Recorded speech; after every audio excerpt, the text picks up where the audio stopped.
Morning, everybody. I hope everybody's doing amazing today. We are December 8th, 2025. And I just wanted to chat with you before I go into some Q&A about what it really takes for frequency, right? Dorothea Brand in her book, Wake Up and Live says, act as if. One of the greatest things for her, everything about how she acted, how she began in the previous 18 years. She'd written 3 books. In the following 18 months, she wrote 4 books. All of this, just an amazing powerhouse. She was a powerhouse woman at the turn of the century, along with the times of Napoleon Hill and those individuals. And in a man's world at the time, she was one of the standout women who really spoke on personal development, mindset, frequency. Dorothea Brand. So she speaks about act as if, right? In the Bible, it says on the way to. Wallace D. Waddell says, it's not about doing certain things, it's about doing things in a certain way. Dyer says, change the way you look at things, and the things you look at change. All of these refer to frequency. They refer to vibration. They refer to how are we feeling when we look at that, right? There's some people who can look at a birthday cake and say, oh my gosh, it's going to be a party. Some people look at a birthday cake and very self-consciously say, I just put on 5 pounds, because they have no self-control and they'll eat a lot of the birthday cake. Somebody will look at the same birthday cake and say, I've never had a birthday. Somebody will look at the birthday cake and said, my last birthday was terrible, or I'm going to be 50. I don't want to be 50. So it's not the thing, it's the way we see the thing. Why do I say all that? I say all of that because what you're about to go do in 2026, you've never done before. It's the unknown. And in the unknown, our mind becomes scared.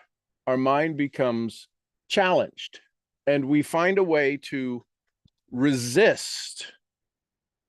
And we avoid visualization.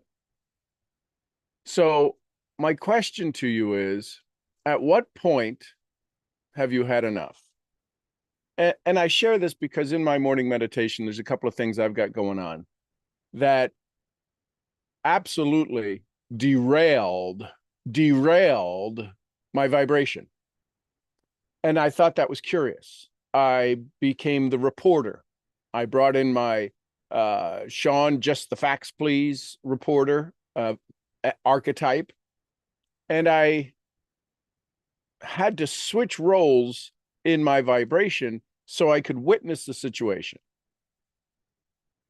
Now, you do that. You already do that, right? Oh, I'm so stupid.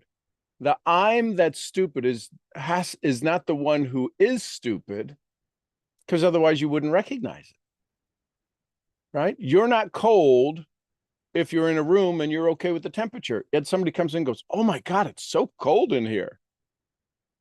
Right? Have you ever been outside and maybe you had shirt sleeves on and you go to sit down and all of a sudden you realize how absolutely cold the rest of your body is? You're like, oh my gosh, I'm freezing. I didn't know I was that cold. You don't know what you're not aware of. So if you're aware of stupidity, you're aware of happy, you're aware of sad, you're aware of fill in the blank of the emotion, that's the vibration you're in. And it's not you, the one who recognizes it, is in that vibration. It's you, the witness, that recognizes it. And that's a big shift. That's a hard thing for people to sometimes wrap their arms around. This idea that when we notice something, it's not us that is it. It's us, the noticer, right? The witness that sees these things happening.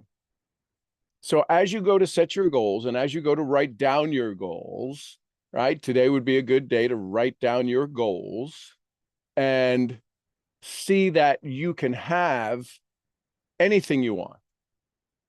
And the only thing that holds us back is this idea of limitation. Let's see if it's in this book. Yeah, there it is. So again, you guys have seen this, and I'll keep showing it to you and showing it to you and showing it to you. Good morning, showing it to you and show. This is your secret right here. This is the secret of your success. When you grasp this, right? Zooming in for what do you call that? Drama. Dun dun dun. So this right here, turn it right. This right here is P. Stands for potential. When you write down your goals today, how much of the universe wants to give you the chance to get to that potential?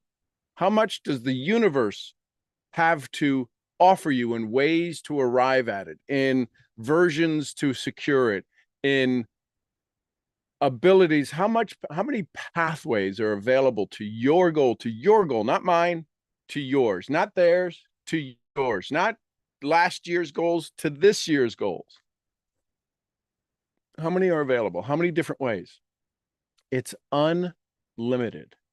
Unlimited. Unlimited. The potential for you is unlimited. So if the potential is unlimited, then what's over here? Action. The thing that's over here is action. If you have unlimited potential, somebody put that on my desk. That's me and Mason when he was a baby. For those of you that know Mason, that can see me picking him up here, that is not possible today to pick him up. So with this unbelievable potential, unlimited potential, you have the ability to take unlimited actions. Where do you think the actions come from? Where do you think the actions come from? If you have unlimited potential and unlimited actions, where do you think your actions come from? Well, they come based upon your results. No, not really, right? If it works, you're going to take more action, right? If it works, you're going to take more action, right? Potential, actions over here, and results, right? So the only thing that's going to change all of these three, potential, actions, and results, is this one over here, belief. Belief, right? So if you got a sheet of paper, you can do it down. Top left, P. Top right, R. I'm sorry, A. Top right, A. Below the A, R, and to the left of that, under the P, B. And that stands for belief, which also stands for vibration. Your belief will determine your potential. Not belief in me, not belief in them, belief in you.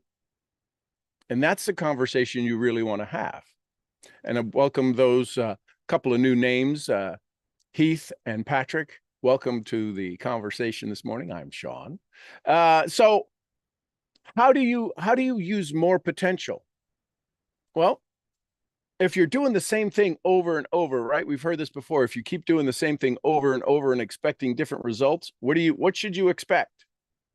Right? We give that claim, we give that phrase, that quote to Einstein. Einstein said, I don't know if Einstein ever said it. Yet here's how we refer to it. Hawaii, aloha from Hawaii. It's got to be 2 o'clock in the morning. It's got to be some crazy time that's in Hawaii. Welcome. I thought the East Coast, the West Coast folks were a little cuckoo for Cocoa Puffs. Hawaii, you getting up this early? You must not have gone to bed yet. So this, 2:10 a.m. Wow. So this idea of potential is the ability to, still up. There you go. Well, thanks, Patrick. I appreciate this. And I hope if you've got a question, listen, you're up this late or this early, ask a question in the chat if I can be of service. It's kind of open Q&A. I'm just talking about a particular to get the mind going. This idea of potential, actions, results, and belief. And in understanding this, most people are focused over here. Most people are focused over here. They're focused right over here. Right over here. Hey, what actions do I do? How do I do it? What actions do I do? How do I do it? How do I do it? Tell me how to do it. Tell me how to do it. Tell me how to do it. Tell me how to do it. Right? We Google, how do I? Instead of asking different things, right? Because the reason that we're asking is because our belief isn't there. Let me ask you this. At any moment, do you really need to ask somebody how to do something if you truly believe it?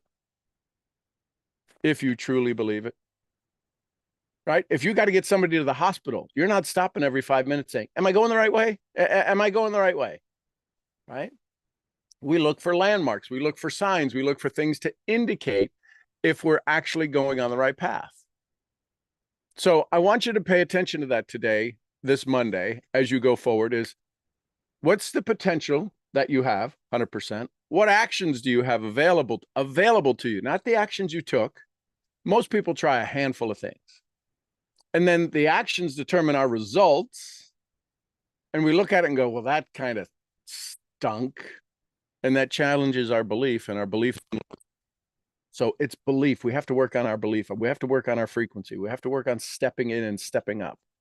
So working on my business because quiet time makes my best efforts. Yep. I posted 4 videos for my new travel business. Excellent.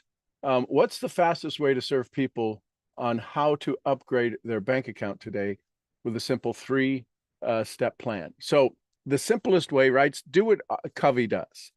Covey says, start with the end in mind. Start with the end in mind. At the end of it, what do you want them to do? Now, you want them to take action. You want them to do the upgrade. You want them to join you in business. You want them to increase something. When you start talking about people's finances, when I see bank account puts a vibration in the air, in the ether of my finances. Even if it's a bank account of points or a variety of things in the business model that you're using, its nomenclature is bank account. How do you want them to feel after it? If you want them to feel, how do you want them to feel? How do you want them to feel when they upgrade their bank account? That's where you learn to tell the story about the feeling of the upgrade, right? So when I was on basketball and I used to coach basketball. To get people to want to do wind sprints, we would talk about the championship, right? We talk about in the beginning, right? When we first start practice before the first game, we would be practicing to get into shape, to do the things you for practice. Not everybody signs up for basketball. But those that did wanted to play basketball because their goal was to win a game. So then we had to tell a story. Our first game's coming up in 2 weeks. It's going to be against University Heights. And they're a good team. We need to practice more. We need to do more. We need to do more boxing out. We need to do more free throw shooting because they hack like lumberjacks. A variety of things. You're always telling a story to get people to push through the pain. Does that make sense? So what is the story? Because everybody can upgrade their bank account. Their physical bank account, their health bank account, their relationship bank account, their relationship with their family bank account. Everybody can upgrade their bank account. They can upgrade their financial bank account, right? By not spending more, by doing more smarter business. So it's not typically, we give nomenclature to these things. I want them to feel major league, Olympic championship gold medal winner who said, okay, so now the story is, at the end of whatever time frame this is, right? So I love where your mindset is going because those are powerful pictures. Most people will never even see an Olympics live, let alone experience the feeling of a gold medal. So what you might ask them is what you want to do is, this is something that's known as linking, L-I-N-K-I-N-G, linking. You want to link them to a vibration they already have. When somebody steps into the unknown, when somebody steps into the unseen, they get scared, right?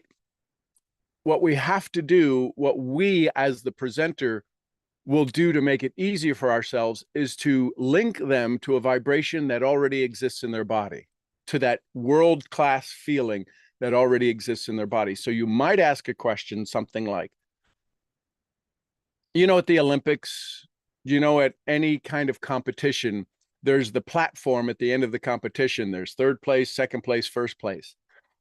If you had a choice If you were going to compete in a particular field, in a particular world of finances, in the particular world of success, which one of those platforms would you see yourself standing on? Oh, I want to be at first place. I want to be the champion. I want to be at the top. Can you tell me the last time you were at it? Can you tell me the last time you experienced it? And you watch their mind, listen, you have to give them a break because you've just activated. Because when you ask the brain a question, it is required to go seek an answer. And if fear isn't driving the seeking, if desire is driving the seeking, if a good potential feeling is driving that seeking, they will literally shut down all of the external frequencies that would void them finding that answer. Here's what I mean. Has anybody ever asked you a question that kind of put you into a little bit of shock? Like when you knew you were in trouble, Patrick, and somebody said, well, why'd you do that? Oh, you found out? You knew? What's the story? Why did I do that? And you literally stop talking. You stop doing the external and you dive deep into the internal. So when you ask a question, oh yeah, I want to be number one. I want to be champion. When you ask the next question, you have to give them place. You have to give them space. And the space you give them is the ability to remember. See, you upgrading their bank account is only asking them to remember what it feels like to do great.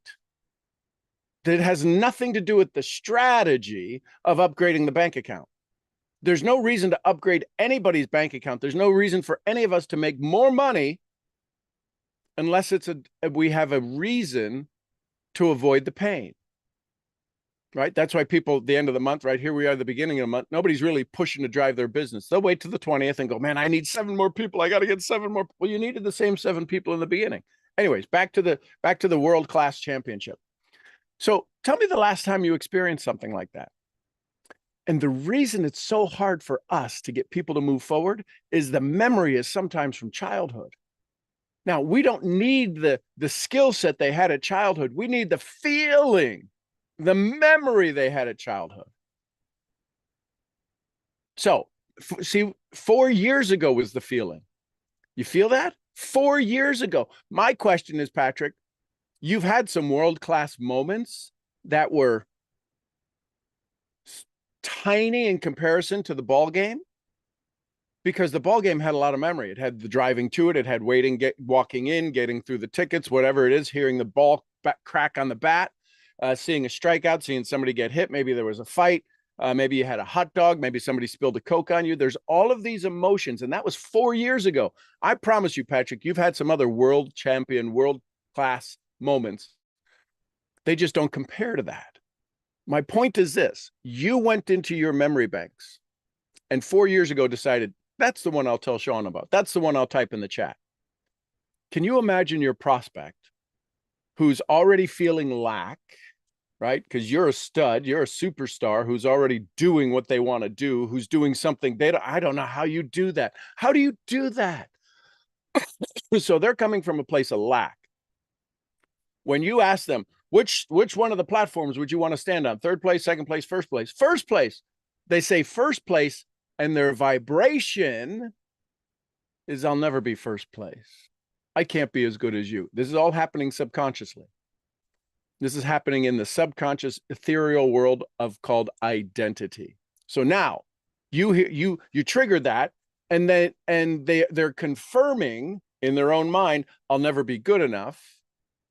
So you ask them a brilliant moment. Hey, tell me the last time in your life. When was the last time you were standing on that top tier of life? Was it when you got married, when your baby was born? Was it when your kids were this or whatever it is? What was that moment? And you'll literally feel their body. Their body will relax. Their shoulders may drop. If you can hear their feet, you'll hear their feet slide on the floor because they're moving away from that fight or flight, and they're literally you'll hear their feet slide on the floor if you're on a tile floor or something, and they're going into their memory. They're now not in an attack mode. They're in a remember how good I am mode. And your job is to play that vibration. So I would play up your baseball game. Tell me about that. Who won? Did your team win? No, yes, whatever it is. And I would play that. And then I get to use those little snippets of energy.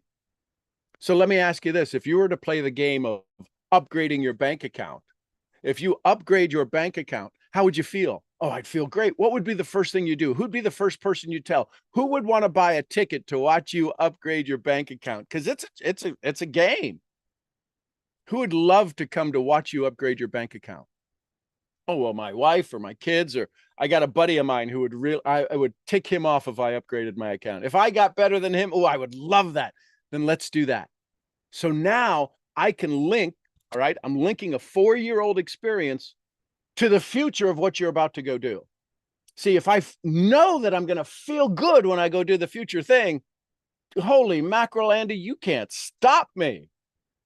It's kind of like romance, right? If I've ever been romantic with somebody and I have the chance to do it again, I got a pretty good visual of what it's going to be like. Yeah, link the future to about what you're going to do. So in psychology, it's linking new habits with good habits. Right? Linking good habits, new habits with good habits. Like if I wanted to go do push-ups every day. Here's something I've actually mentored people on. I want to do push-ups every day. I want to do stretching every day. Great. Before you through them, you got to stand door and try to touch your toes for a minute. So you're going to have to plan a little better than run into the bathroom holding your cheeks together. But the habit of something that you were going to do habitually, linking this new habit with that habit, right? You want to remember to take your medicine. Well, put it right next to your, well, I don't like anything out on my counter. Well, until you can remember it without having to see it right next to your toothbrush. So what I'm doing is I'm linking the new activities that you need to do for your bank account, whatever action steps they are, and then linking them to the because it was a challenge to go to the baseball game. It was a challenge to go to the baseball game. There was a moment in time it was not on your calendar, and then it got put on your calendar, and then you had even more amazing memories than you had on your calendar. So you kept stepping into the unknown. You kept, Wallace D. Waddle said, it's not about doing certain things, it's about doing things in a certain way. I don't know if that's the first time you've ever been to a baseball game. My guess is it's not. So why did this game of 4 years ago stand out more than a game you went to when you were 10? Because you had a different idea about it. You had a different story about it. Does that make sense? So, yeah, and that's what I do. I'm a storyteller. This is what I do. I help people remember something good, and I instantly link this to this because they're going to have a same good feeling. It'll be different. It's like having a chocolate cake and having a chocolate cake that my grandmother made or having a chocolate cake that my sister made. They're both chocolate, but they make it with their own frequency. Each thing you're about to have somebody go do, you need to find that grand champion, that world-class experience. Now, one of the things I talk to people when I talk to them about building a business with me is we talk about teamwork. So I ask them something, I ask prospects, I would say, hey, listen, quick question. When's the last time you were on a team? Oh, wait a minute. And I say it just this way. When's the last time you were on a team? Their brain instantly goes out and seeks for teams. Maybe it's people at work. Maybe it's people at, I was put on this task team that we needed to do, right? They're thinking of all of the places they've been on the teams. And then I'll go back and I qualify it again. Because I need to shift the momentum of the frequency of the brain's operations into teamwork, right? Because that's what we do in network marketing, teamwork. Then I qualify it. Well, let me say it this way. When's the last time you were on a winning team? And now their brain goes, you'll literally see their head look up, or they're either looking to the future, hoping, or looking to the past. And then I make it even easier for them. Hey, listen, I used to have to go back to when I got first asked that question, right? Making them understand that I've been in their spot. Last time when I was first asked that question, I had to go back to T-ball. I was a grown adult and I had to go back to when I was 9 and 10 years old to remember what it felt like to be on a winning team. Somebody might have to say that too. Oh, well, you're probably right. It was when we were we were on the orchestra and we went to state, or we were, whatever it was. I want them to go back to a moment when they were on a team of community of like-minded individuals. And I want them to remember that. And then I would say, hey, tell me a quick story about it. Oh, well, we had the winning game and we were in the championship and we did this. Can you imagine that for the last 20 years, they have not been on a winning team? And you show them a winning team, your community, your upline, you're this, you're that, they won't even recognize it because they have no memory of it. Because it was family time there for. Oh, how cool is that? When it was a birthday celebration of mine. Listen, I would never forget that story, because you get to now use that when somebody's really stuck and they say, I can't remember a thing. I was asked that question just recently. And it's true. You're telling your best truth. And I had to go back 4 years to a baseball game that was there was a family, it was a birthday thing. It was a live game and I loved it. And it was it wasn't super hot. And we got to sit under the stands because we were in it was amazing. Because most people, listen, we are not wired. You just proved it. We are not wired to remember the good things in our life. There's a philosophy and a thing that happens in the brain that says when good things are done, we wipe it out because the brain is preparing for the next fight. They've done studies with waiters and waitresses. Waiter can come up and remember 8 people's orders. They can remember their appetizer, remember their drinks, remember their entrees, how they're cooked, what they want on it, what they didn't want on it, and can remember 28 things, 42 things, well, however many items that they did. And he can do it without writing it down at all. And what they found is that soon as the order was delivered, because you love when those waiters come in and go, and this is yours, and they grab this one, they go around, and yours is, and it's not, they got to give it all out clockwise. What they found was within about 90 seconds of delivering the meal that they had in complete memory, it gets wiped. The brain does not remember things that worked, because the brain looks for 2 things. Will this kill me? Or how fast could I recognize the pattern? And what they found in the study is they would go back 90 seconds to 3 minutes later and ask the waiter to repeat their order. They just did it. They go, I couldn't remember it. Now, if they walk over to the table, they could remember it, but it gets wiped from our mind. This is a challenge when we're going out to talk to people about building good things, building their life, changing the way they look at things, having more of what they want and less of what they don't. Because the last thing that they succeeded at got wiped from their memory. I call this your evidence file. And I would encourage you to write out your evidence file of 500 things you've done well. Now, the first reaction most people have is, oh my gosh, I haven't done 500 good things. Oh, let me talk to one of your best friends, and I can promise you they'll list you a thing of 500 things. 500 things you've done well. Did you graduate first grade? Did you graduate second grade? Oh, well, but no, those are big things. Listen, every 4th grader is a hero to a 3rd grader. The fact is that we keep minimizing all the things we've done well, because we were told, well, that's you just being cocky. Listen, if you ain't cocky about you, ain't nobody going to be cocky about you. You got to have a good belief in yourself. And most of us forget we've done some pretty darn good things in our life. So I would encourage you. I had some people when I was mentoring them in the UK. They went and did a list of 1,000 things. And you don't have to sit down and do it all at once, because I can promise you, you're going to be like, 500 things I did well. Did you learn how to drive? Do you speak another language? Did you ever have a passport stamp? Do you ever get on a plane? Do you ever, I don't know, brush your teeth? These are all moments of successful things that have become habitual in our life, and habit is what kills. Nothing fails like success. What you did yesterday to be successful will not work today. Different day, different place, different people. If you did exactly what you did yesterday, you'd probably wind up in some harm. If you drove the same way you drove yesterday, you're going to have an accident because everything around you is adjusted. Everything around you is shifted. So we're in this constant state of growth, yet we're told, nah, you didn't do anything special. I promise you, you did some things special yesterday that deserve a line or two in your evidence file. So I'm glad you're here, Patrick. That I enjoyed having that conversation. So please let me know if I can be of service or of value. And it's now 2:30 in the morning for you. I guess you're a night owl. Hey, Selena, good morning.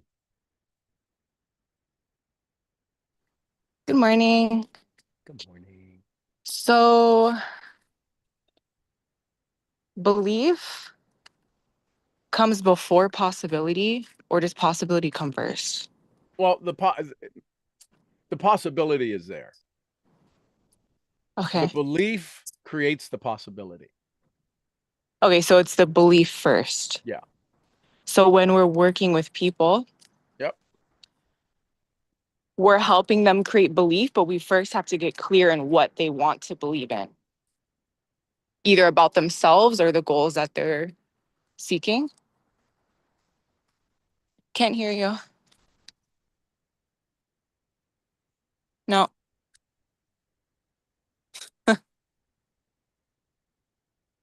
Can't hear you. Great. Okay, now I can hear you. That is insane in the membrane. When we want to talk to somebody about possibility, we have to activate their belief that it is possible. So we're giving them we're giving them what's possible for their life. Yes, that's what we're offering. We're offering them if they will see what's possible.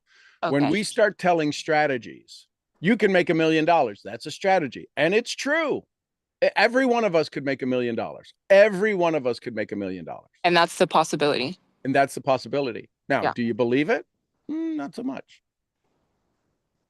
So we have, and the thing is that if I ask you to believe in the unseen, how many of you, were told Santa's not real? Right? Santa's real. He's as real to me today as he was when I was 6. And I was waiting in bed all night long going, oh my God, I'm not going to go to sleep. I'm not going, oh my God, it's here. You came, Santa came. Oh my God, it's amazing. It's a story. It's a story. Santa's still real. But we are told, well, that's thinking like a child. In the Bible, it says, childlike belief. Yeah. And that's what we need to have. And the challenge is that if you have had your life beat down and struck down and you're told you're not good enough and right, there's no belief.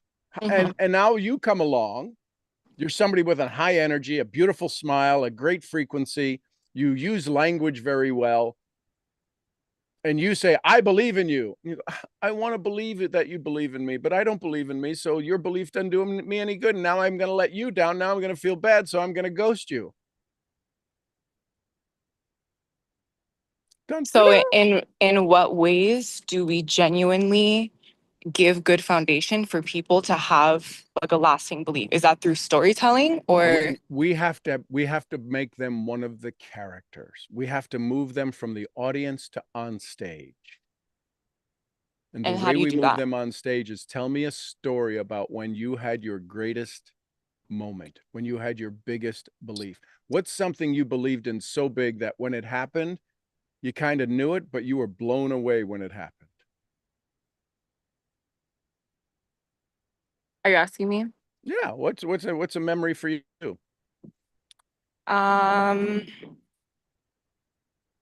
what she's doing, Patrick? I just said that's exactly what I said. She stopped talking. She went, grabbed her chin. It's also funny because before you asked me that, I was already thinking in my mind, what if you ask someone that, but they have a hard time remembering? Yeah. So you gotta or they don't have much evidence. You got to put your arm around them and you got to walk them up the steps. They're at the bottom step of those, however many steps it takes to walk up your stage. 2 steps, 5 steps, 10 steps. And when they say that, when you hear them go quiet, what I typically say is, "Ooh, I'm excited. It's taken you a little bit to find it. Let's go find it. Are you okay if we go? Are you okay if we go find it?" And they're kind of embarrassed. Oh my God, I can't believe I've taken this long. Which the same thing you said was, oh, well, is this good enough? I wonder if this is going to be good. I wonder if they're going to like it. So what's the story? For me, Oh. No, when I for the one started lady walking behind you, ask her. when I started my first business And how long ago was that? in 2020. Okay. Ladies and gentlemen, let me introduce you to Selena.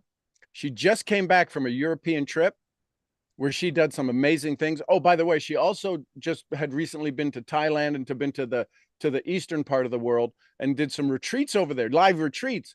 And she went back to a business 5 years ago. Right? You see, you're giggling. You're like, oh my God, that's not even as important. That's not even as wowy as I did the others. Yeah. So why do you think you went back to the 2020? And see, I know I got Selena. See, there's a lot of times I have to read people's tells. Selena just turns on these sirens that says, "Oh, you got me," and it's these dimples on the beautiful sides of her cheeks. And I know it's like, yes, baby, we're home. So why did you pick that? My evidence file is not in my conscious awareness. Right. See, and that's why we do this evidence file. Yeah. And listen, there's even in if we go back, if I started to ask you about your retreat trip, there's a meal you guys had that was just unbelievable. Maybe it was a disaster, or it was funny as hell, or it was the most enjoyable. But there's a meal I could go back and you would say, "Oh my God, I just remembered that." Yes. Yeah. And it's a meal. You eat here too. You ate in Europe. You ate in here. You ate in Serbia. You ate in all the places you went in Italy. You ate. You went to a wedding, right? You all of these things, and you go back to a business because I want to, which tells me what you're focused on. What? I need to build business. You've Yeah. already built businesses. See, this is how when you understand this, when you speak this language, which you already speak, Selena, when you guys learn how to speak this language, they will tell you books and books of information that if you promise to use it for good, you can help them open and help them walk through the process. Okay. So So it's about getting you back to that state. Go ahead. relating this back to potential clients and their belief, Yep. like how do these conversations take place with the client that's kind of outside, maybe like a follower or something? Like how do you start to implement this conversation So to get them? you gotta tell a story. And the story is to make them a character in the story. It would go something like this.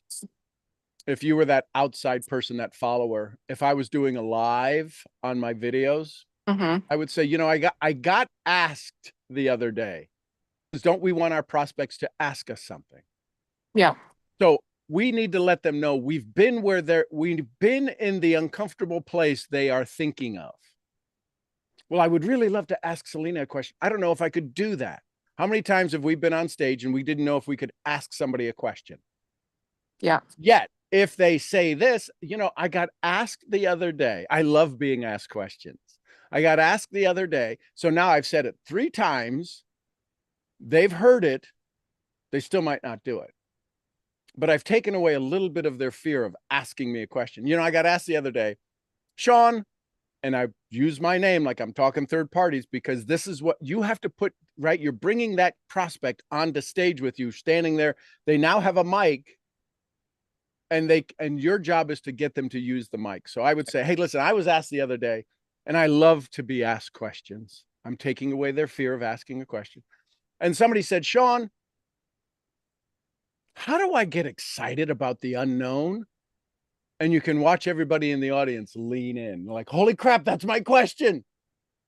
Right? So if you know the question they're going to ask, or better yet, if you know the question you would want them to ask, you can kind of lead them. It's why you're a leader. Now, I love getting asked questions, and they said, Sean, I want to build this business, and I've got some experience of being successful. I don't know how it'll translate into this business. And I love that question. That tells me that that person is truly committed to their winning. Now, what did I just say? if you've got a question like that and you want to ask a question like that, you're a super stud or a studette. You're an amazing person without them ever opening their mouth. And I love being asked questions like that. It tells me when somebody has a question like that, they are curious about finding a better solution. Well, now everybody's going to start bragging to themselves. Well, that's me. I want that. Yeah, I want that.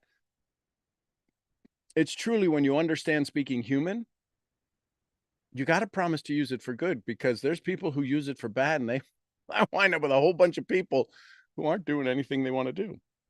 So it's about getting So them into state. you basically would look at yourself in the position that you used to be in, Yep. where your potential client, like you kind of connect who you used to be to them, and you look at your state of mind and the things that you were thinking and experiencing, and then you start to craft a story or some type of presentation around what they would potentially be experiencing, and then Yes. offer a solution by And them and working with and you. you don't have to have done what they can't do or what they want to do. You only have to do a thing you didn't know you could do. Does that make sense? Yeah. So give me a resistance point that a prospect or a potential customer, somebody who wants to buy your one-on-one program, give me a resistance, an objection or It's protection. too expensive. I don't It's have too the money. Oh my gosh. You know, one of the things that I love about my business is that the thing that I do, the way that I help people is always going to be worth more than the price I charge. How do I know that? Because people have told me. I thought it was expensive until I got the benefit I was looking for. So my question to you is that if, and listen, this is the same way I think. I'll look at something and I'll say, man, that's expensive.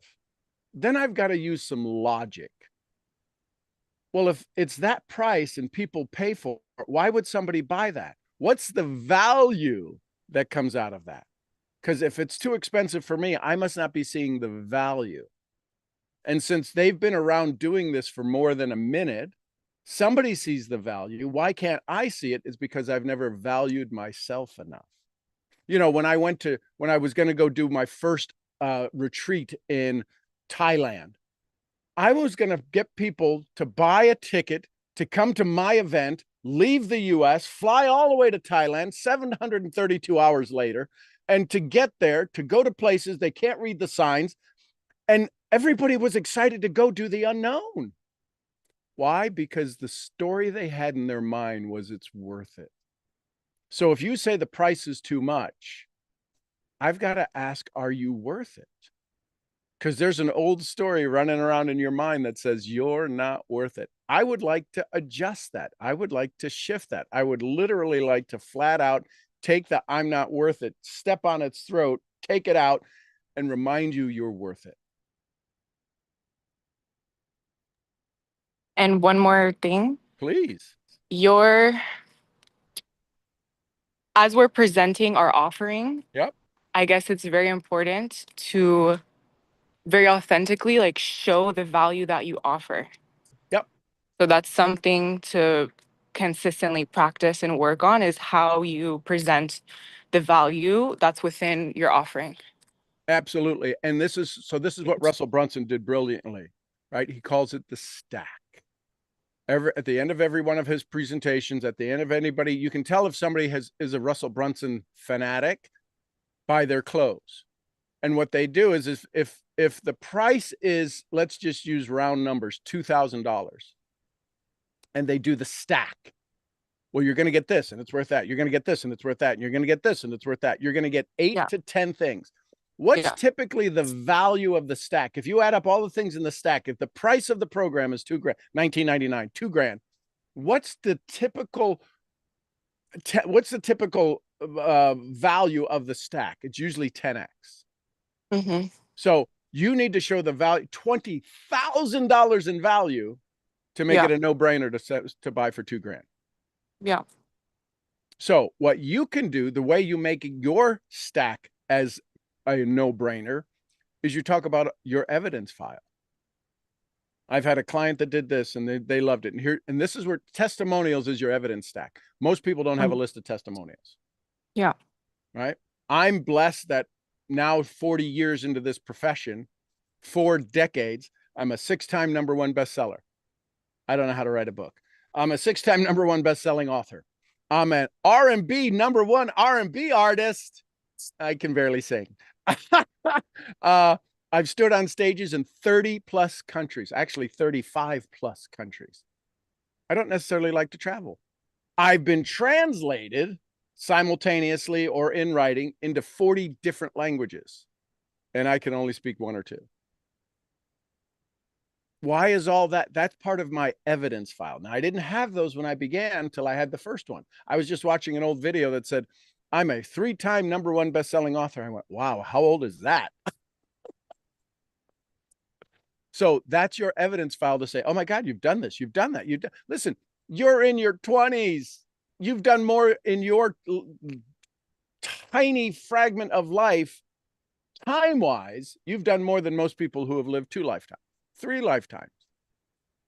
And yet, because you are wired that, well, if I do that, that's bragging and that's being selfish, and I don't want to look like I'm better than everybody else. Can I tell you, you're better than everybody else? You are. Your job is to just be kind enough to know that since you are better than everybody else, that you're about to go to any one of us. Listen, ladies and gentlemen, every one of you is better at something than they are. The good Yeah. news is they're better at something than you are. Don't think you're better is all better. You're just better at traveling. You're better at doing international retreats. You're better at doing this than anybody I know.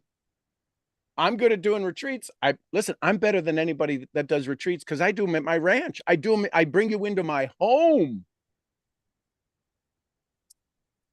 They don't have 30 acres and 10 sheep.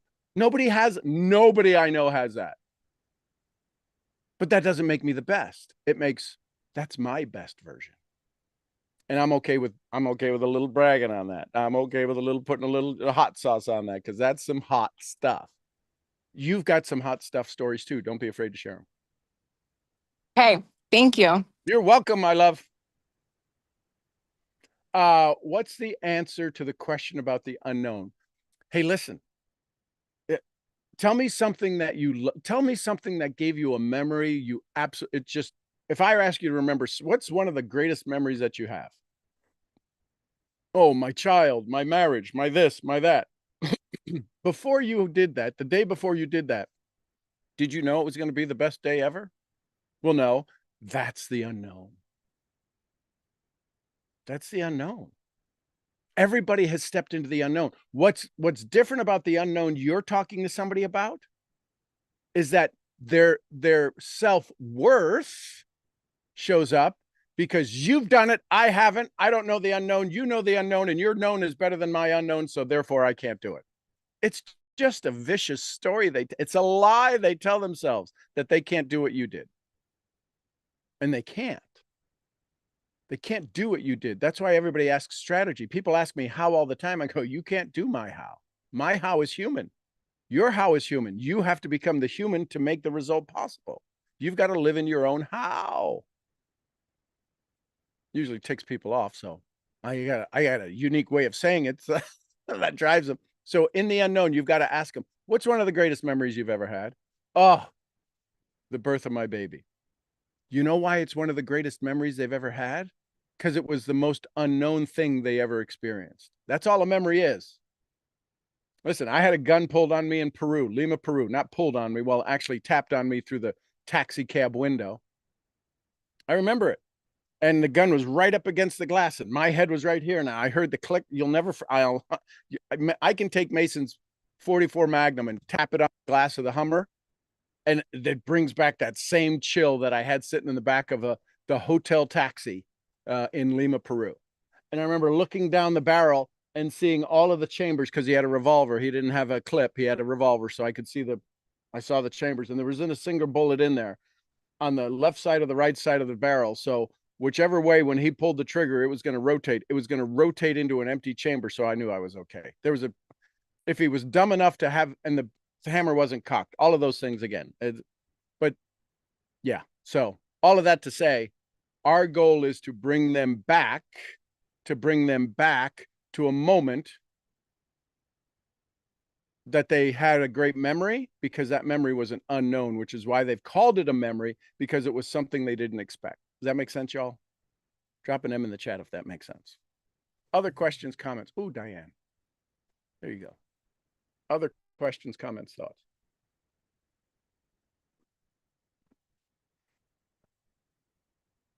Patrick, thanks for hanging out. And Heath as well. Faith like a child. Yep.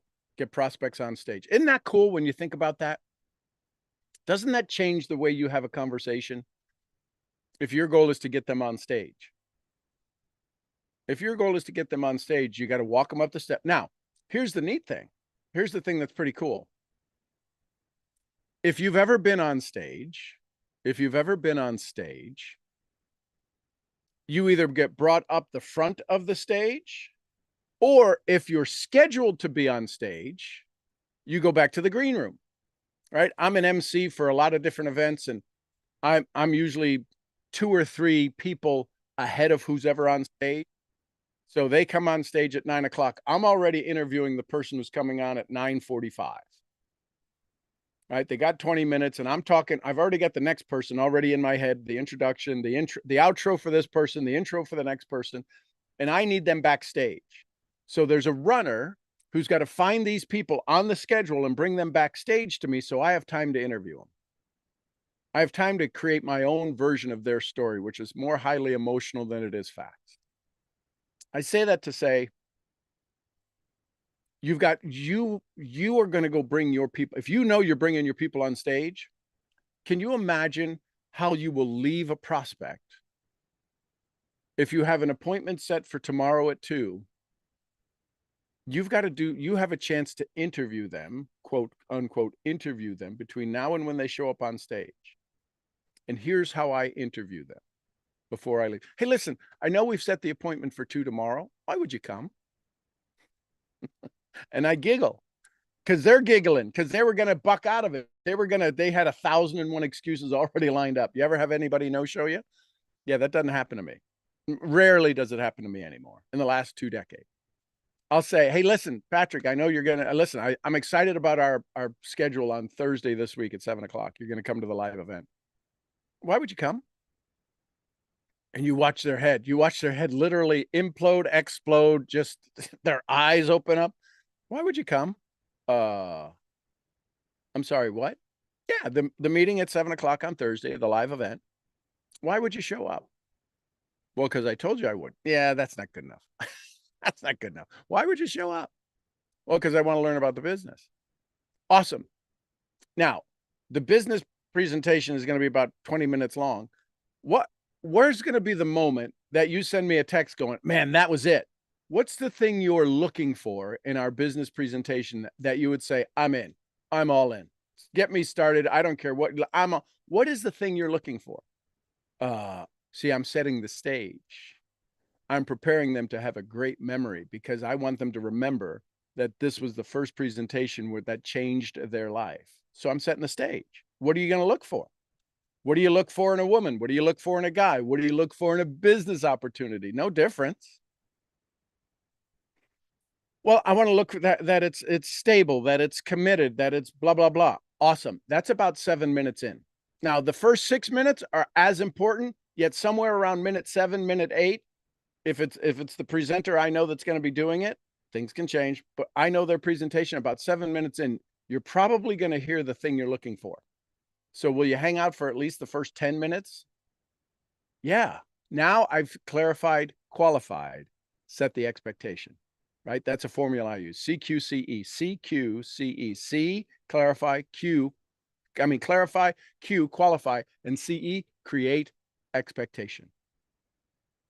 So I'm bringing them to an event. They're like, ugh, another meeting. I'm not 7 o'clock. I gotta wash the cat. Oh, versus at 7:07, I may hear the solution that could change my life forever. I'm not missing that.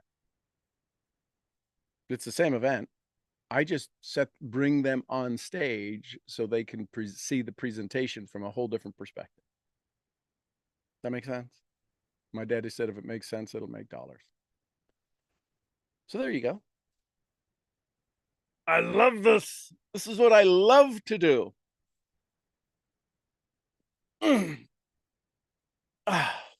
Questions, comments, thoughts? Great day, Sean. Hey, Raj, how are you, brother? Doing pretty well.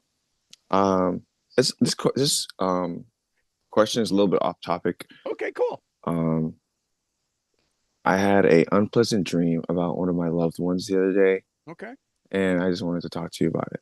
Not actually the actual dream, just like right. why I might have had that unpleasant dream. Because you're not doing enough for them. Jeez. Okay.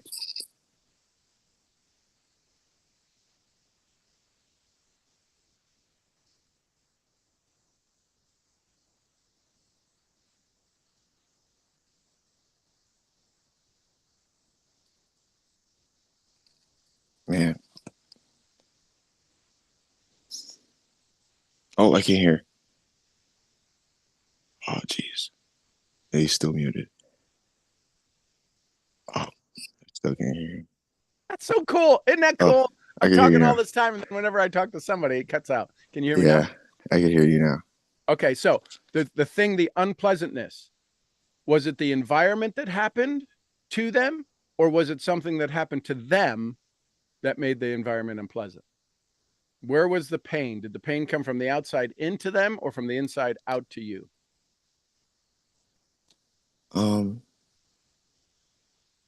can you repeat the Sure. question? So did they have a disease? Did something happen inside their body that caused Well, them this pain? they're going through something at this current moment.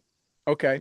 But was it more external, their environment, Mhm. they became homeless, they wound up, right? Or does it something that inside them that caused them to diminish more, to become less because of something from the inside? I think it was an outside effect. Okay, so the outside means the outside typically translates to us influencing their life. Hmm. So what's one thing you might do more for them, whether they need it or not? What's something you could do more for them? Could you write down what you truly want from them? Could you write out the experience and be the vibratory state? Are they blood relative or just a relationship? It's a great relationship, not blood Okay. relative. So your DNA is part of them, not necessarily internally, but anytime you've hugged them, your DNA is cross bodied Hmm. and or shook their hand. So there's a part of you that's vibratory in their state. Okay. You thinking about the bad state, the bad vibration brings out more of that vibration. So it was also a clue to you, a trigger for you to think more positively about what's happening in their life. Okay. Right. So what we Okay. think about and think about, we bring about. Okay. The reason that depressed people hang around depressed people is because they help keep them depressed. The reason sick people hang around sick people is because they learn how to keep each other depressed and keep them sick. Right? People who get a cold a year hang around other people who get a cold or two a year. I don't know why. It doesn't make sense. I don't get colds. So what I would offer you is, how can you take care of you to raise your energy so that you could send them healing light? You could send them love and joy. You could send them desire and happiness. Because you, in asking that question, kind of sent misery, kind of sent more of what they got, and that's not what they want. Okay. Does that make sense? Yes. So I would ask them, I would ask that person, hey, if you were to come up with if you could pick a color that would be the most energetically happy, good feeling, healthy color that you could think of, what color would that be? They would say pink, green, blue, brown, whatever the color is. Now, when you have your dreams and your conversations with yourself, you can lay that color over it and send it to them. And it has a frequency acceptance because they gave you the color that can be absorbed into their body, into their cells energetically Hmm. without you ever having a conversation with them. Okay. That sounds good. Yeah. See the fact that you know that you can do more for them without having to be sacrificed by them. Hmm. Your frequency has already changed. Hmm. You feel that? I do. Yeah, I can hear it. I want to talk to you about a couple of nightmares that I've been having about these friends and bad dreams. And now you're like, oh, okay, I could do that. You've got to, you can listen. Epictetus, the Stoic, Epictetus said, control what's within your circle of influence. Only you is in your circle of influence. They are not. They are not in your circle of influence. You cannot influence them. You can only influence you to have a vibration that they might absorb. I can't change your state. I didn't make you happier. I had a conversation where you ain't making me ticked off, or you ain't bringing me into sad land, which is why you come here. Sean's never going to go to sad land, so I can go ask him. Going, I want you to come down here. I'm like, hell no, I ain't going there. You want to stay there? How's that working for you? It's not. Well, then come on up. Let me give you my hand. I'll jump down. You can jump on my shoulders. I am climbing the hell out of this hole. I am not staying here, and you can come with me. I agree with that. I agree with that. Yeah. So now you have a choice. Do you let them throw you back in their hole that you don't belong in? You don't belong in this state. I got dreams all the time that are fascinating, which is why I'll pick up the phone and call somebody and go, what the hell's going on in your life? They go, well, what are you talking about? I go, I just had a dream where you were like in Goo land, and I don't know what the hell was going on. There was this blob of just all over you, and I'm like, I thought I threw it on you. I didn't throw it on you. What's going on? How do you do this? Very well. Why do you ask?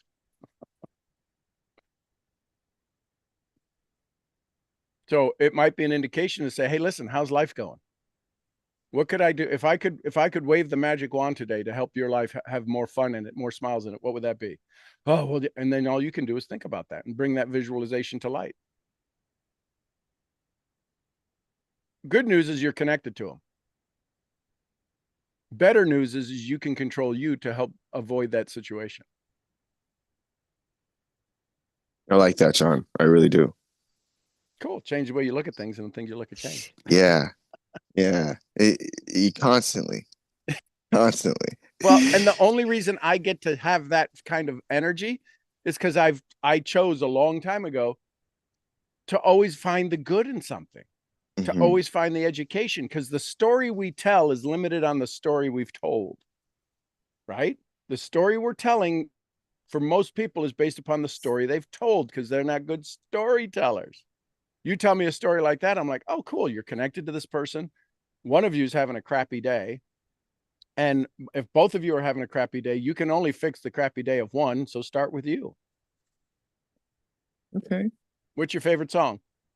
Me? Yeah. Right now, No. Rise. Rise, the song you be playing. You showed us when I first came into the group. Rise. All right. So when's the last time you listened to it? It's been a few days. Yeah. Jim Rohn would say that's a clue. Okay. We have to be responsible for our energy, and it'll overflow into others, because listen, you're either the cure or the cause. You're either the vaccine or the virus. You're either the problem or the solution. And so if I know that I'm either the problem or the solution, I'm the cure or the cause, I choose to be the cure. And listen, I piss a lot of people off with my good energy, and that is because it's infecting them. I'm okay if I infect you to make you feel better. I will do my best to not show up in a way that makes you say, oh my God, I feel worse now than I did when I got here. Yeah, not a good idea. So there you go. Love you, brother. Thank you, Sean. You're welcome, my friend. Thank you. Hey, Silka, good morning from California, or wherever you are in the world. Good morning, Sean. How are you? I'm outstanding. I'm very, very, very happy to hear that. I am in California, and it is cold this morning, but it's going to get hot this afternoon. Good. So I'm wrapped in my heating blanket still, just to give you a visualization, as I like to be warm. But I wanted to share something, what just happened yesterday, and it is in connection what we did month ago, and we haven't talked about this, but this is very funny. So you will say, oh yeah, of course. Of course. So yesterday, I don't remember, I was posting in this group about, I'm hoping that Sandra brings me this year the perfect man for me. Right. Okay. So this lady, Oh, this lady says, "Oh my God, you need to message me because I can tell you exactly how to do that." All right. Well, okay. I message her. Uh, so she messages me back and she says, "Oh, you must make a list with everything you want about this man." Oh my God. And I'm like, "Oh my God." I message her back, "Oh my God, I have made the list because my mentor told me months ago exactly the same thing." I couldn't even believe it. I was like so blown away. And she's like, "Yes, so she told me that she made the list and she had 25 things on there. And I'm like, "Well, I'm already at 84." And she's like, "Oh, that's really good because it needs to be very specific." So she said, and you will laugh about that. So she puts it under her pillow. She read it every night, not anymore. She read it every night. She put under her pillow. She read it again the next night. And it took her 3 years. And the man finally appeared. And I think they were like, two things she had on there. One had already passed, so it couldn't happen anymore. And the other one, um, yeah, I think she wanted someone between 5'10" and 6'2", and he's like 6'5". But that was fine with her. But get this, oh my God, this is like the funniest. Remember how you told us that the only thing you had forgotten on yours was the voice? Well, oh my God, she's like, the only thing I've forgotten was that I don't like hairy men. And this man is very hairy. And I told her the story about you and Michelle and the voice. Oh my God, I just couldn't believe it. I was like so blown away. And I'm like, I need to share that with everybody. I need to share that with Sean because it was like, so lined up. I mean, here's the thing. Now that you've had this experience, you'll have a dozen more.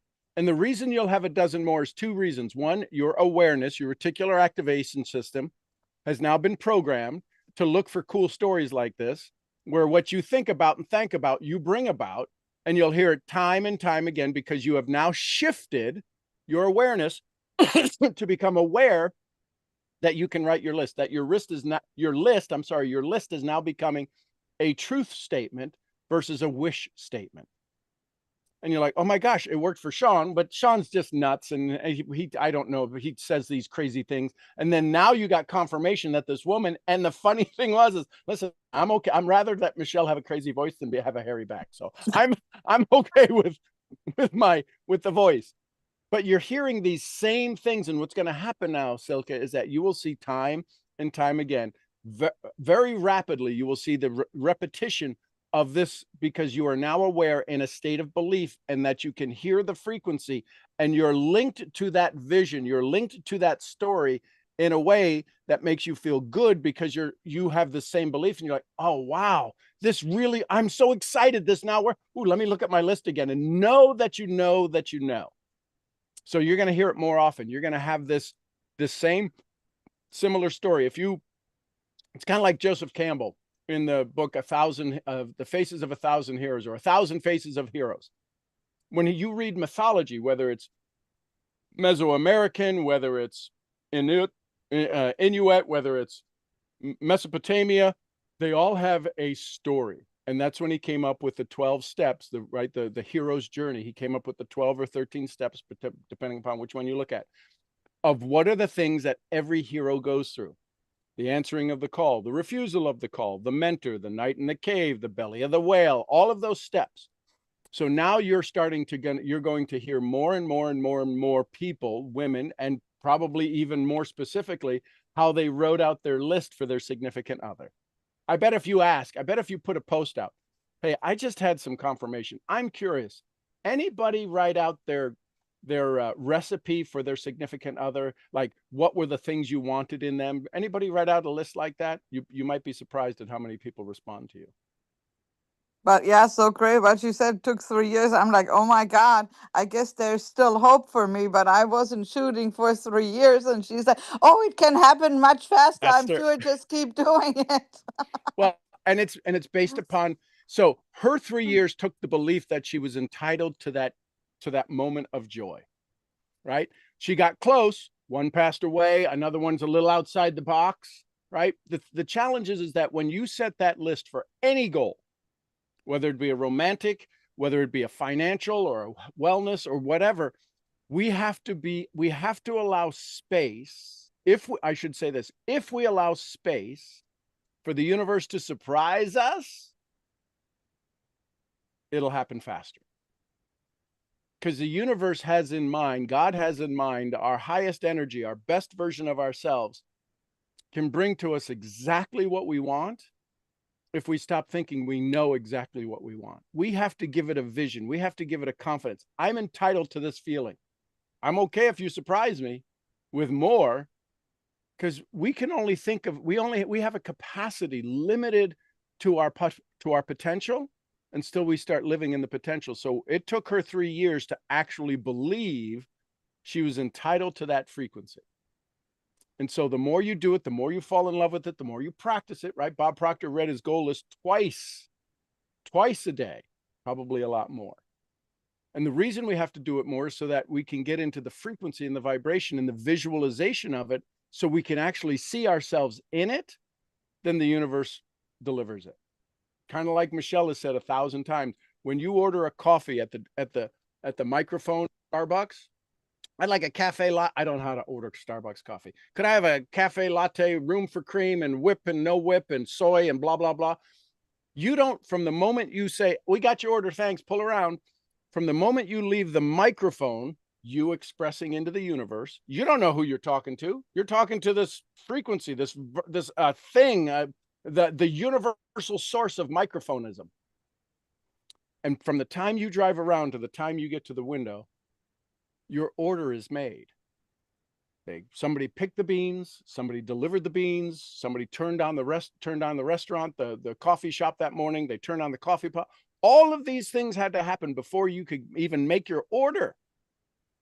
Because the universe says, in order for Silke to have a coffee, we've got to put the whole universe into effort, into action, so that when you come up, we make it effortless for you to receive your dream.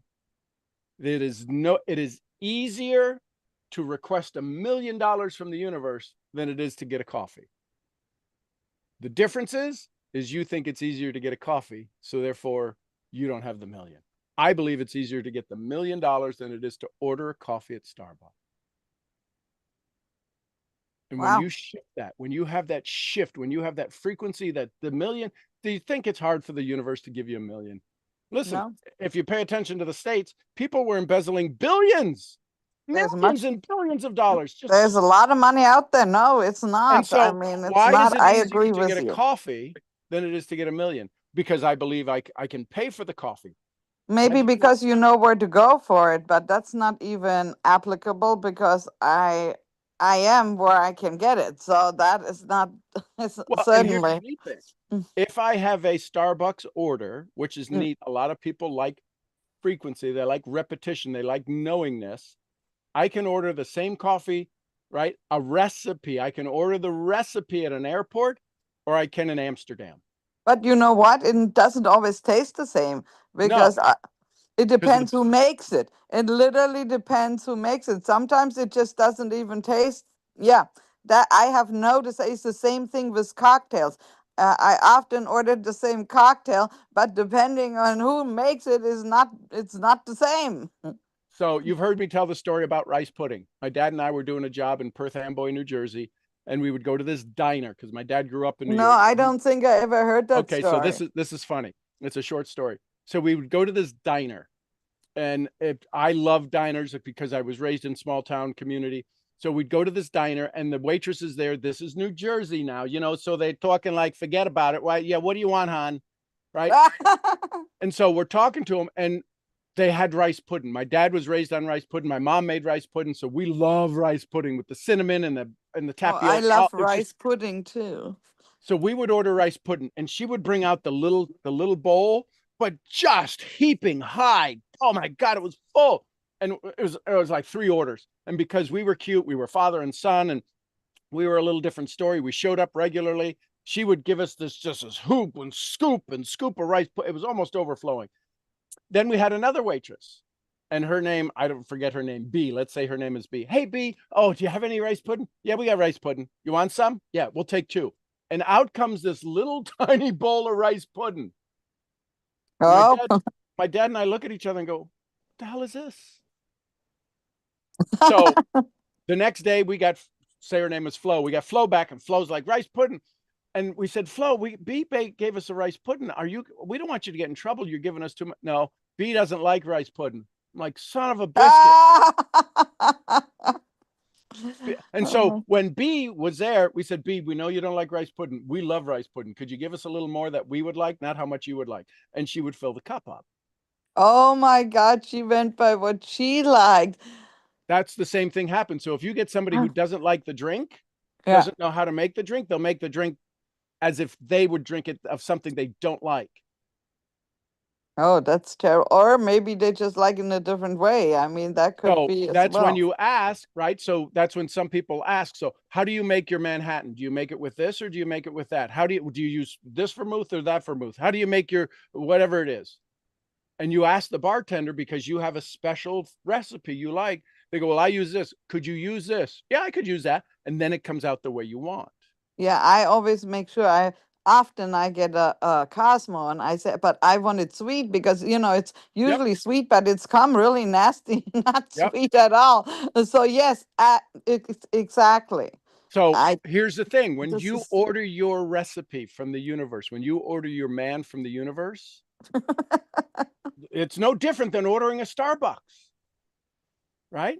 When you order your man from the universe, imagine you're talking to the person who can create the recipe that's even better than the recipe you're sending. So if you want somebody who's tall, but he's tall and he's got broad shoulders and he's got a nice waist and he's got a nice booty, right? Whatever's on your list, imagine the universe giving it a little oomph. And that's when we get excited about it. yeah, I would love that. Nobody loves $1 million. Hang on. Nobody loves $1 million. They love what the $1 million can get them.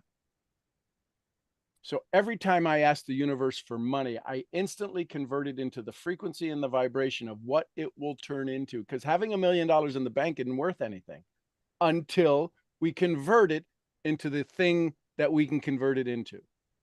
Most people's idea of money is pain because they don't have enough. So when I get $1 million, I just created $1 million worth of pain because that's all I have right now because I don't have money. So when I have $1 million, I'll have 1 million more things that I don't have. That's a crazy frequency. Yet when we diagnose it, when we do deep self-introspection, we find out your money story. We hear that all the time. What's your money story? That's people's money story. Is that if I'm in pain now, as it relates to money, when I think of money, I don't have enough, I don't have this. When I say to the universe, I want $1 million, could you imagine what it would be like to have $1 million and still not have enough? Could you imagine the energy, the frequency you'd be in, the constant state of like wanting to throw up?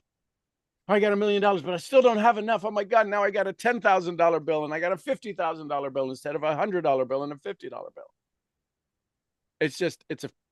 It just carries on. We're creating this recipe. So it requires us to shift in state the way we feel about something. And that's where faith comes in. And that's where desire comes in. That's where willing comes in. And then once that happens, game over. Katie, bar the door. When you have that shift, when you have that switch, when you step from the known into the unknown and love the unknown, life gets so much more interesting. Surprise me, God. And allow me to stay in this frequency. Give me more of what I want and less of what I don't. Got it? Okay, I got you. I got you covered. Let's go. I love it. I love it. Love I it. love it. Thank you. Love Thank you, you. thank you, thank you. And thanks for sharing this with your friends, Patrick and Heath. That's awesome. No, I don't know Heath. I have no idea who he is. Oh, well, awesome. Well, So he must come from somewhere else. But well, yes, he might Pat. come from Patrick. Who knows? That's Yeah, awesome. I I'm don't know. glad to have him here. I don't know if Yes, he's in I'm glad. Hawaii I'm too. glad Patrick jumped on. He loves. I knew he would love this. So That's yes. awesome. What a great joy. Hey, Gigi. Good morning. Thank you, Silka. Good morning, Gigi. Good morning. Good morning. Okay. Thank you, Silka, because the analogy that you just gave about the drive-through, it brought me back to like my first job. Because I'm like, my first job was in a drive-through, and a lot of people don't think about like you place the order, you get your food, but then there's all the people in the back. And then when you think about like all of the things that the universe has to do to make sure that all of those people are aligned in order to give you what you're asking for. So then my mind just started to go there. But when I initially raised my hand for, I kind of got the answer for was last night when I was falling asleep, I was like thinking, and I was thinking about like, the energy that I want to be in. And what came to my mind is like, I want to feel like a winner because I feel like I don't feel like I'm winning at this whole life thing. Yep.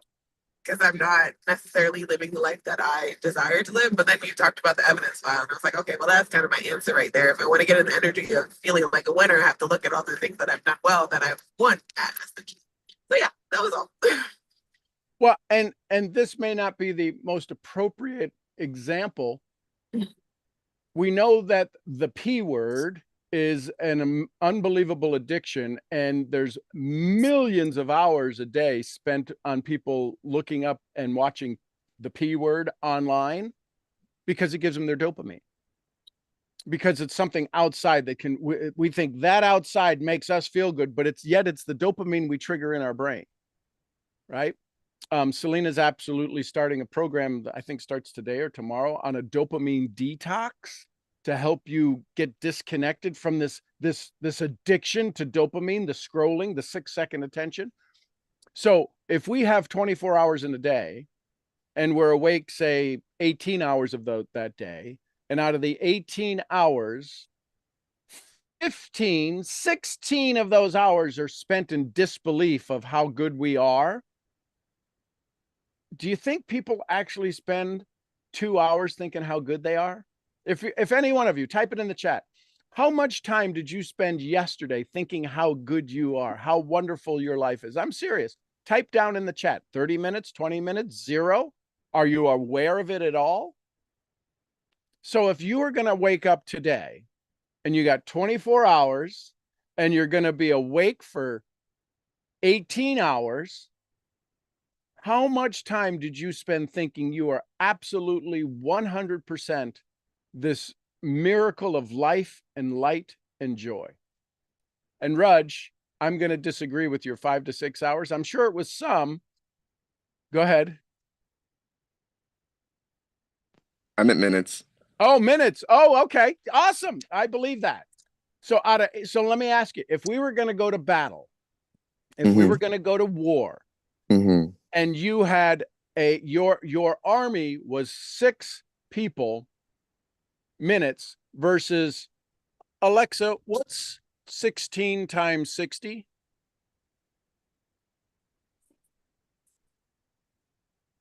So 960 minutes.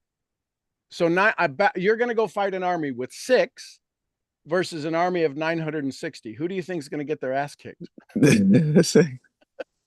The 6 minutes. And this is always, when I say to people, listen, your success is a math problem. Your energy is a math problem. You spent 5, 6, you got an army of 5 or 6. Now you can make them angel warriors and have it be the most powerful 5 or 6 minutes of your day. That's what you're hoping for. Yet you have 960 demons of, how old are you, Raj? How many years old? 26 years young. So you got 5 or 6 minute old warriors versus 960 26-year-old demons. Good luck. How's that working? I don't have 2 hours to take care of me. Good. Let me know how your ass getting kicked feels like. Right? When you say it that way, it's like, oh. See, that was a story. I told you a story. And I made it relatable because you've been in battles before. And listen, if I got a choice between 960 and 5, I'm going to be on the 960 side. Or I got to learn how to turn my 5 into 100-foot tall warriors.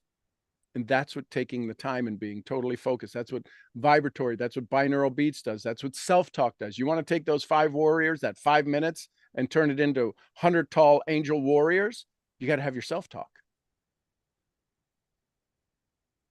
Yes. Welcome to my world. How many times have you said thank you this morning? I haven't. Well, there you go. See, you're 960, just kicked your ass.